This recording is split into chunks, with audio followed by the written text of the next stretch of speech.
Hello and welcome to CDA Oasis. We continue our mentorship series with Dr. Paul Belziki, dental surgeon from Toronto. Recently, I approached Dr. Belziki with a special request. I asked him if he could present a complex case that was referred to him and which may have not been adequately treated in the past. He was kind enough to spend most of his free time over the last 2 weeks to put together the presentation that he's sharing today. The presentation goes beyond describing a misadventure. It is rather a reflection on the fundamental principle that constitutes the relationship between the patient and the care provider, which is trust. I have the privilege and the pleasure to welcome him again to CDA Oasis. Dr. Belziki, thank you very much for your time, effort, and goodwill to share this case, and welcome to this Oasis conversation. Thank you, Shiraz. So I know we spoke about this at length, but for the benefit of our audience, can you tell us why this case is important for the dental profession? Well, in choosing this case, it was one that was handled poorly. And I think what I've noticed over the past decade or so is there's some negative trends that are occurring in our profession. And I think there's a push to make dentistry more of a business than it is a practice where the patient's concerns are first and foremost. And there are many forces driving this, and I think one is the financial burden of going through school and starting a practice. The amounts are huge, and there's almost a felt need. I've got to hit the ground running very, very quickly. Second, it's the buying up of traditional practices by large businesses that are focused more on the profit rather than on the patient, on the bottom line, rather on the patient's concerns. And third, I think is particularly by younger practitioners, there's this urge that you have to buy up the most expensive machinery in order to promote sometimes a false concept that having done so, you're now somehow superior to a competitor. And you can use this information or misinformation as leverage or almost as a marketing tool on unsuspecting patients. And I think the push to buy all this expensive high-tech machinery is being pushed upon the profession by manufacturers. And I think the fourth driving force is the internet, where misinformation, if not outright deceit, holds sway far more than the truth. Increasingly, I feel that the patient's concerns are no longer paramount, as the public and dentists also confuse information retrieval with true knowledge. It's the Google patient that walks in with a preconceived idea of what is right and starts dictating treatment. The public senses this, and all too often you may see a news clip on a TV show where an actor disguised as a patient that needs no work presents himself to a dental office, and there a dentist tells him he needs thousands of dollars worth of work, and this is all recorded on the hidden camera. So this fosters distrust of the public towards our profession. And this case just contains some, not all, but just contains some of those factors. So what are the main takeaways? What would you like the audience to remember after they watch this case? First and foremost, it's the ethical and legal, from an ethical and legal perspective, a patient's need supersedes all else. Patients come to us with an unspoken prayer. I'm placing my health in your hands. Please don't abuse that privilege. Care for me as if I were a family member or as if you were the one sitting in the chair. And I'm fond of saying trust. It takes a lifetime of constant effort to earn and keep, but a microsecond to lose with the patient. So the most important takeaway I think I can offer is endeavor to provide care to the highest standard. A patient deserves nothing less than our best. And finally, good dentistry is a tough gig. It's a hard grind, regardless of the tools at our disposal. Excellence is not found in the high-tech machinery or in the materials, but how we as dentists will manage them skillfully. And I think using honesty and skill, patients will learn to trust and accumulate over the years to form a bedrock of a solid practice that will be sustaining through the highs and lows of financial cycles. And that's how I've practiced, and I'm successful to a given degree, and I think it's because of that. And that's the best message I could have for today. So shall we go and see the presentation? Yes, we shall. Let's go. So I got a call from Shiraz, and she said, "Do you have a holy bleep case?" And I said, "I've got several." And I said, "We got to call it the politically correct anatomy of a misadventure." And in past posts, I've referred to success as a chain where it's composed of many links, and the ultimate strength will rest on the weakest link. So when you delve into these kind of cases, you turn into a bit of a dental detective because you're trying to find what was the weakest link, what made it fail, because you don't want to redo that same mistake.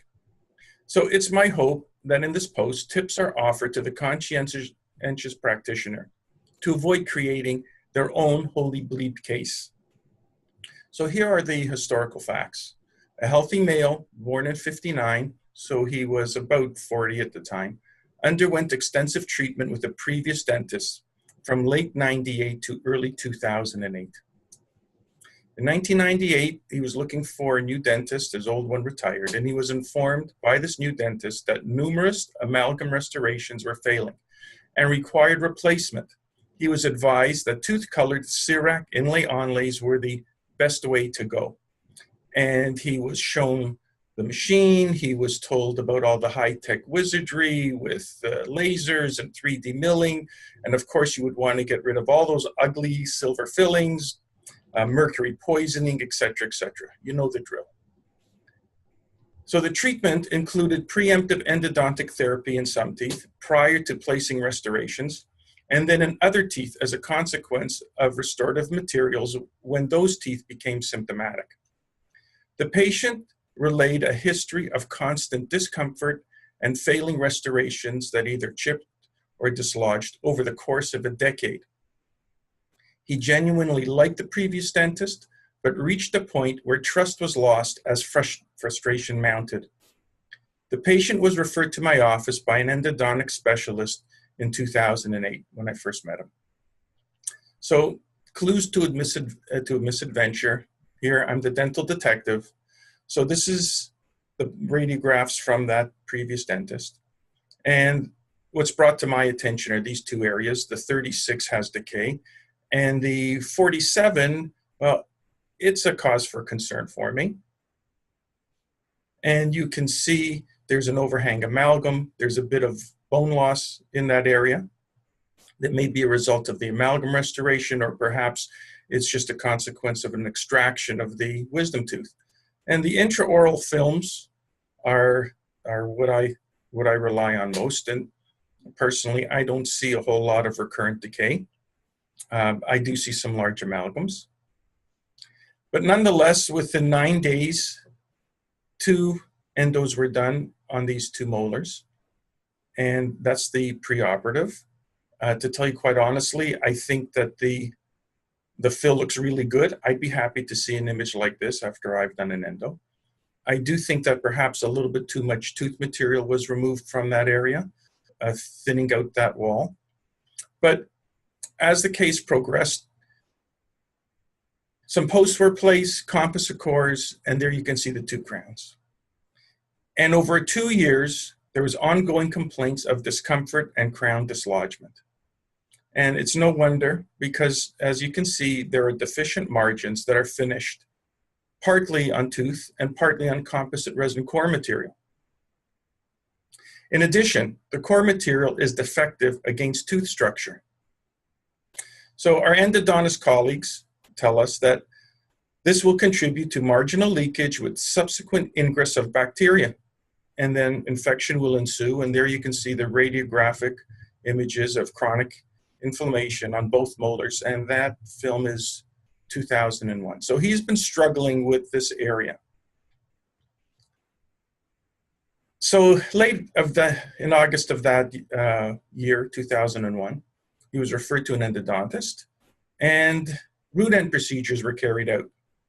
It wouldn't be my first choice, not in the presence of restorations that have clinical limitations. The crown fell off on 47. It was replaced. You can see the radiographic image here and here. So a new crown was placed on 47. And by 2008, the area had broken down sufficiently enough that those two teeth were extracted. And he presented to my office with those teeth missing, and implants were done. I don't place implants. I have an oral surgeon do that because I find, or I feel he's much better at it than I would be. I attend all the surgeries though, for two reasons: to document photographically what the procedure looks like. And there you can see guide pins are placed. And this photograph is very, very valuable because it provides good information for long-term monitoring of this case. If you have a problem later on, I can go back, see what the implants look before they were covered up. So I've got good information. And the second is to provide input from a restorative perspective. The oral surgeons are great at putting implants in, but I want to be there to make sure that angles are what they should be. And if the bone's not there, the topography of the bone's not there, I don't want them putting in an implant that is virtually unrestorable. So the case proceeded quite nicely. But the third reason I wanted to be there is this patient had no trust in dentists. So I wanted to demonstrate to this patient that I care about each and every detail of his treatment to make it successful. This was not an easy case to manage from a psychological perspective. So 6 months later, here we are at the restorative phase. You can see for yourself the tissue response is wonderful. There are the implants. I went with 2 splinted crowns because I feel that that would distribute the stresses of occlusion over shared implants. And there's the finished case. Now, at the same day that he had tooth 47 and 46 treated endodontically, tooth 16 was also treated endodontically. And there you can see it half a year later. And there was a history of fractured and dislodging crowns with constant discomfort. There it is in 2005. And by 2008, the last version of whatever crown, whatever restoration came away. And obviously there's not much left here. And that tooth was also extracted and an implant was placed, but first he needed sinus grafting. So this patient's gone through quite a bit. There's the implant, a screw retained crown was placed. I'm not fond of composite resin or ceramic inlay onlays. So once I placed this crown, it was an opportune time to take that out, replace it with an amalgam. In that way I can secure this tooth and get a wonderful contact against the newly inserted implant crown. And here it is some 7 or 8 years later. And one of these cusps that had broken off, so that tooth was restored with the crown as well. I placed the amalgams, and you can see that there's a significant amount of wear because he's occluding against implant-supported crowns on the lower. But amalgam is a wonderful material, won't chip, won't break very readily, and it wears quite nicely with tooth structure. Going back to 1998, a few weeks after he had endos done on the right side, teeth 24, 26, and 27 had ceramic inlay onlays placed. And I just want to bring your attention to this area here because somehow an amalgam was placed there. And there's no records in that dentist charts of an amalgam being placed there. I don't know how it got there, and the patient can't recall either. But here you can see the ceramic inlay onlays that were placed. And this film is approximately a year or two after it was done. And he was complaining constantly of sensitivity to thermal cycling immediately after insertion. And here you can see a small little radiolucency. And it's no wonder, because how close can you come to these large pulp chambers with your acids, with your cementing medium, and not injure the pulp chamber, not injure that vital nerve. So endodontic therapy was carried out in short order for this tooth as well. Again, crown, I would like to say finished on core material, but here it's not even finished. It's finished on space. And then there's your core material here. The area still responded to thermal cycling and discomfort. So of course, another endo was done for tooth 27. And I think the image here brings to bear, tells a lot of stories. It says a lot of words to me. By the time I saw him, tooth 27 was extracted. The surgeon at that time was able to gain access and remove some of the fill that had extruded from some of the apices of the 26. That was done, but no retrofill was done. And a third crown was placed on 26 by another dentist at another office. And you can see that's a much better attempt at providing a reasonable crown. And that, while all this is going on, that little amalgam is still chugging along. And there you can see the progression of this case. The weakest link, going back to what made all of this fail. And this is where not to finish margins. So on this crown that was done by a dentist at another office, the crown margins that were finished on tooth structure are reasonable and sound. And even the margin against this core material is reasonable. But we have recurrent decay present in and around the composite resin core. And I would say that that core was placed when the 27 was in place. It's subgingival at that time. And I would imagine that moisture control was inadequate and breakdown ensued.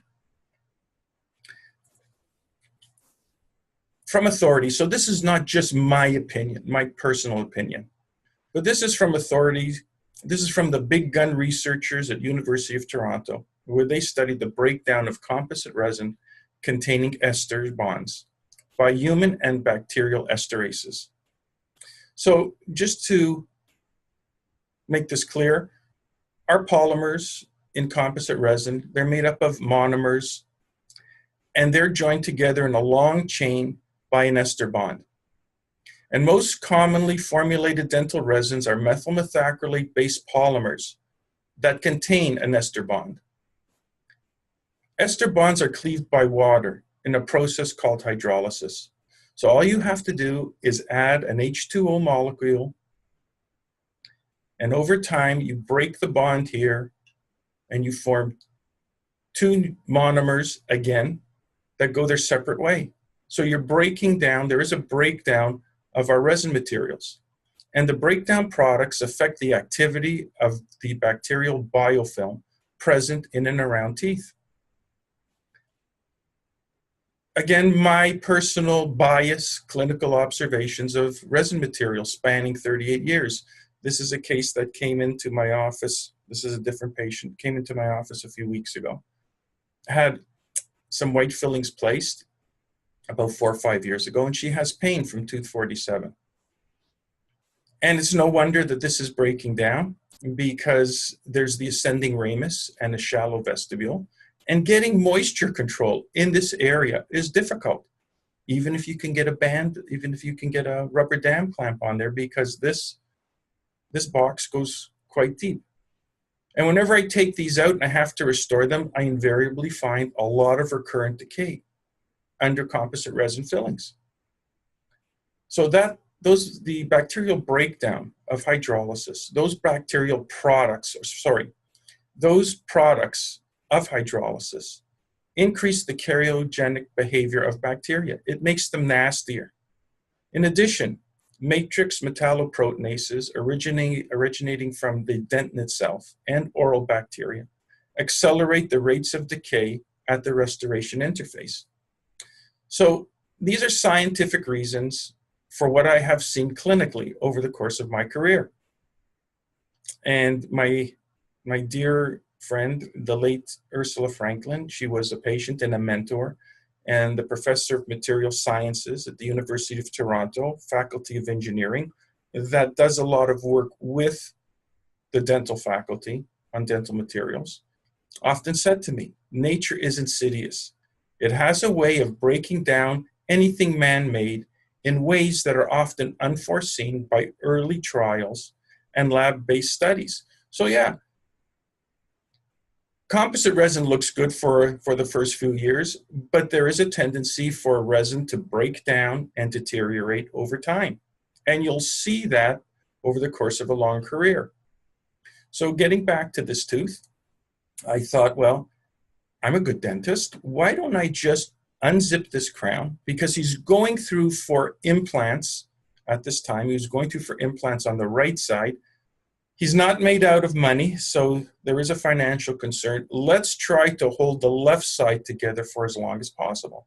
So I thought, well, why don't I just remove this crown and then redress the margin so it encompasses that resin, and hopefully I can get rid of the decay in the process and make him a new crown. So there I've done that. I've removed the crown atraumatically, sliced it, and within short order, I was able to get a little probe under this area, and I saw discoloration in and around the core. And I was able to just dislodge this with a scaler. I didn't have to drill it. I didn't have to cut it. And out came those two posts. And you can see they're not beat up.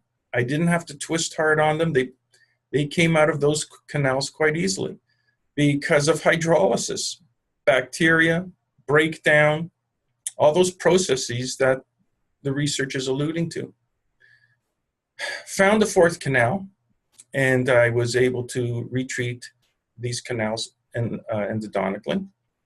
Took a lot of time. I placed 2 dentatus posts, and they're not screwed in tightly. They're passive. I rely on cement, poly-F cement, to secure these. I don't want to put lateral stresses on root structure and cause a root fracture. And all the time I had left was just to place an amalgam core, and I abutted it up against that little old amalgam that's been still chugging along while the rest of his mouth's been falling apart, just to hold the contact so this tooth wouldn't drift mesially till the next appointment when I could prepare it for a crown, and here I did. And then I noticed a sinus tract, a draining sinus tract, and that's probably a result of pushing some bacteria out of those infected canals into the bone. So I prepped the tooth, took my impression, made a temporary crown, raised a small flap, and did a root end procedure. Placed a retrofill. Stitched it up, and this is a year or 2 later, and the areas responded quite nicely. So it's just following good meat and potatoes dentistry, trying to follow accepted protocol. Going back to 1998,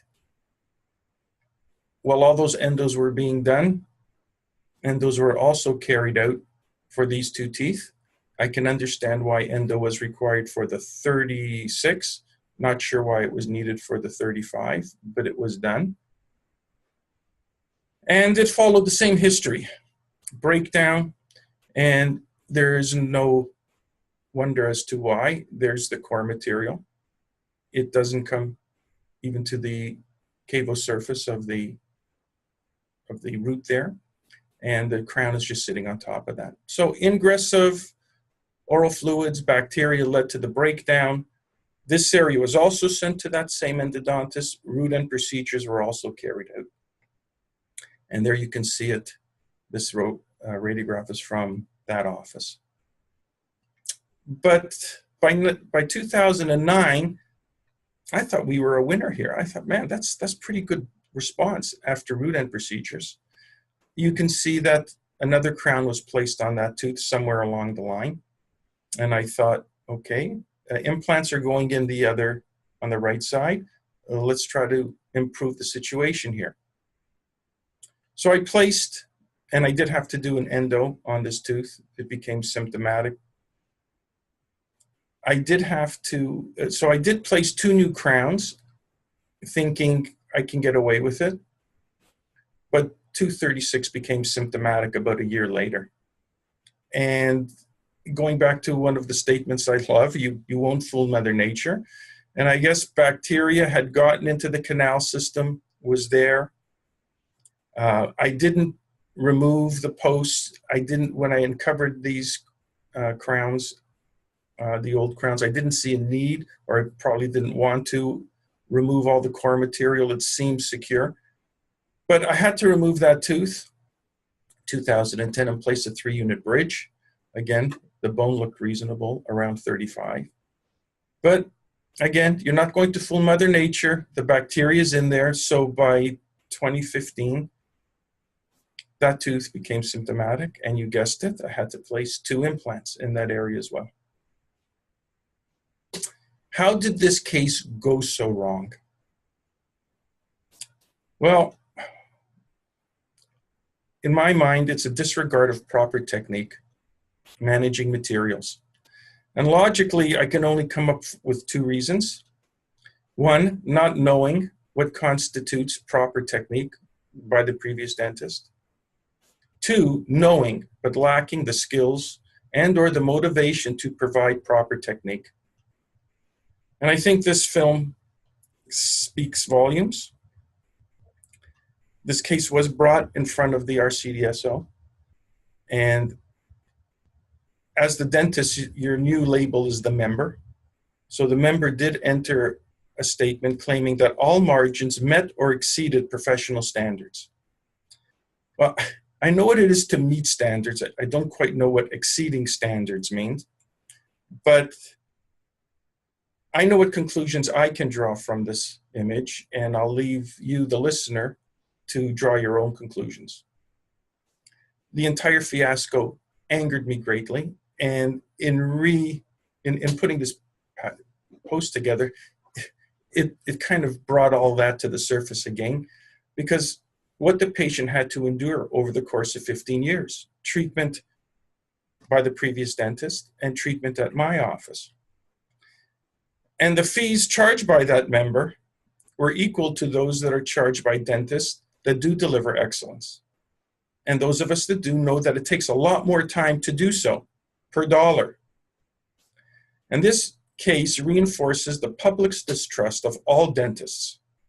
And I hate being painted by that same brush. Because when he came to me with all these problems, I mean, one of his first statements is, why should I trust you?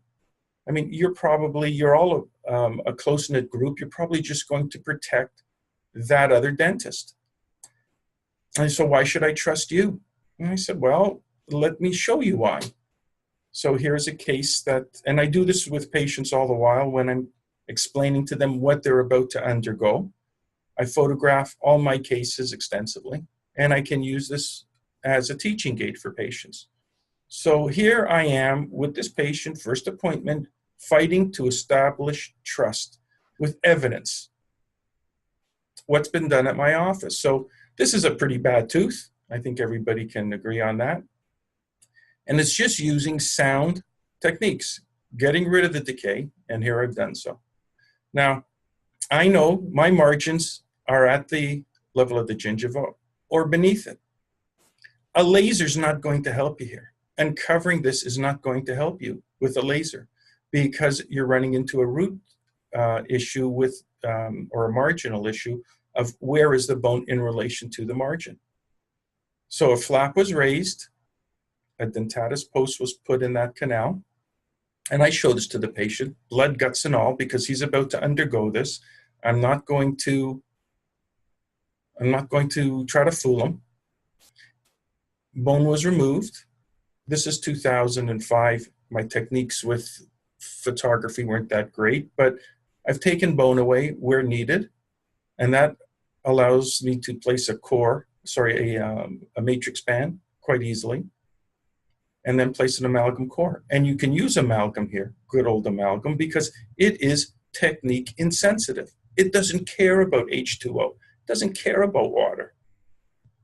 And then taking the time and effort with a hand instrument, because you don't want to use a rotary instrument here, to develop your core. And you can see I've got sound tooth structure all the way around because I've taken some bone away. I think this image speaks for the techniques that I employ here. Temporary crown was fashioned in place, and then a few months later, this is textbook gingiva. This is how his teeth should have been managed. Low-tech VPS impression with an organic model. Now, by whatever method, you can, I don't mind if the practitioner uses digital imaging, impression taking, etc., but somewhere this has to be achieved. My restorations of choice in the posterior are all, well, full gold first, but obviously in an area that's aesthetic, porcelain fused to metal, because I know my lab technician can struggle hard enough to get a very fine fitting marginal seal. And that crown was placed in 2005, and it's still going strong. And that restoration is still in place as well. So I try to tell that patient, this is the level of care that you will get at my office. And it's all anchored by a solid amalgam. There's not a computer in sight. And its low-tech protocol can yield high-tech excellence. I went on to show him doing that one case. Here's a case that I've done over the years. Patient first came back in 2003, 2004, a mouthful of amalgam, and teeth started to get sensitive. So I told her, over the course of your stay with me, I will fix teeth as they become symptomatic. And here you can see 84, 84, 92, 95, 86. Those are the occlusal views.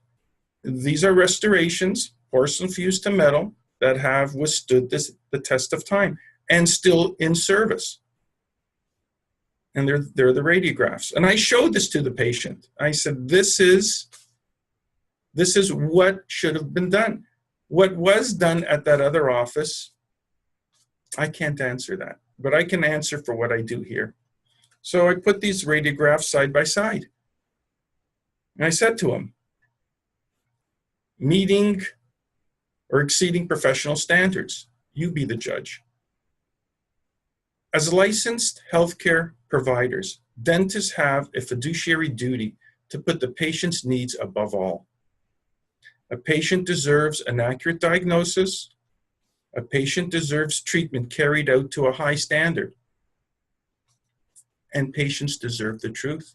If you're sitting in the chair, if you're the receiver of care, what do you want? What would you expect from a healthcare provider? As I said, a complaint was brought before the college. Statements were made by the member for failure, citing the patient's missed recall appointments, inadequate oral hygiene, and ongoing bruxing habit. Well, if bruxing was such a big issue, why are you going with ceramic inlay onlays? I mean, this is a patient of mine. You can see there is a bruxing habit. This is the upper arch. This is the lower. These teeth needed restoration. Put full gold crowns on there. 15, 16 years on, that's what they look like. Won't break, won't chip. They're going nowhere. More than ever, market pressures are increasingly guiding treatment choices rather than what's in the patient's best interest. Cosmopolitan magazine, Dr. Google are now the arbiters of what is aesthetically and functionally acceptable. Putting metal everywhere on your face is a wonderful idea, apparently. Sticking these things in your tongue are great, but putting metal where it should be apparently is a big no-no. And as dentists, we are succumbing to that pressure in an effort to please misguided patients and or to compete for market share. Our college's conclusion, the patient did not receive an accurate diagnosis. Patient did not receive treatment carried out to a high standard. Did the patient receive the truth? Was the patient's needs placed above all else? I've drawn my conclusion. I ask the audience to draw their own conclusion. It is my opinion that well-meaning dentists and laboratory technologists need to lead the profession rather than the manufacturers and promoters of high-tech wizardry. Excellence does not reside in the tools or the materials we employ. It's conceptualized by an organic intelligence and brought to reality by skilled hands. I'm not saying you need to avoid everything that's high tech, but it has a place. It's just a tool. Good dentistry has always been hard work, and it will remain hard work.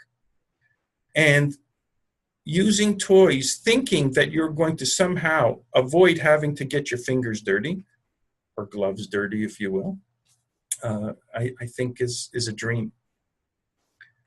And then there's that intangible component. It's to practice the art and science of dentistry with a passion and a commitment to excellence. And this is me back in dental school.